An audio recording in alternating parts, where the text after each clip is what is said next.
On the evening of June 17th, 2015, a stranger walked into an historic black church in Charleston, South Carolina, known as Mother Emanuel. He prayed with the Wednesday night Bible study group for almost an hour. Then, he opened fire. We have 9 victims, and I do believe this was a hate crime.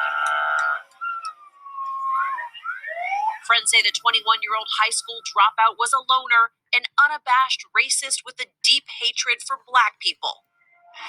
He just said, I have to do it.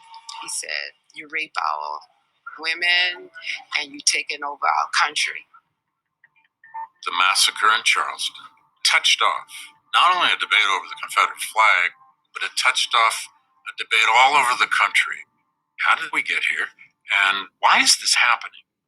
It was easy, I guess, to think of that as a singular horror. And it was convenient, I think, to think of it that way.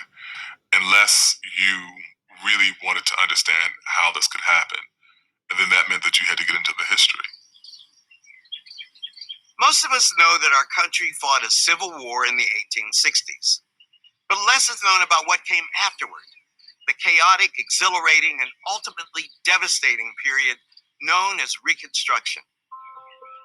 If we're looking for the roots of the tragedy at Mother Emanuel, this is where we have to start. The Reconstruction period is one of extraordinary excitement. The time when America could finally become that land of freedom that it had promised to be since the very beginning. Black people actually sat in the House of Representatives and the Senate. Poor whites and Black people saw a common cause with one another. You're seeing this opportunity and imagining that will only get better.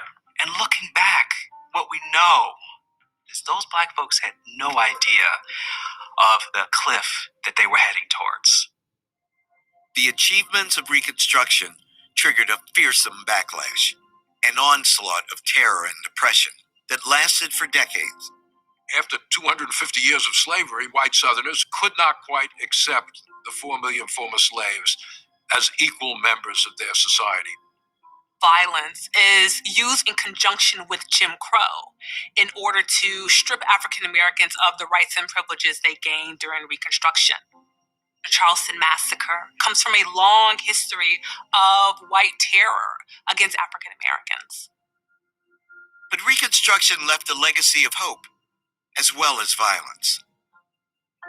We have to recognize the injustices that were inflicted, but we can't reduce all history to that injustice. People who have been held in perpetual bondage confronted the greatest sin of American history straight on. Their hopes were far greater than maybe what any government can accomplish. A system functioning without race being a barrier to equality. We still haven't quite gotten there. Almost a century and a half later, we still find ourselves haunted by the collapse of Reconstruction, a chapter of our history that's often been misrepresented and misunderstood. It's time that we acknowledge the true story and complete the work of reconstructing America.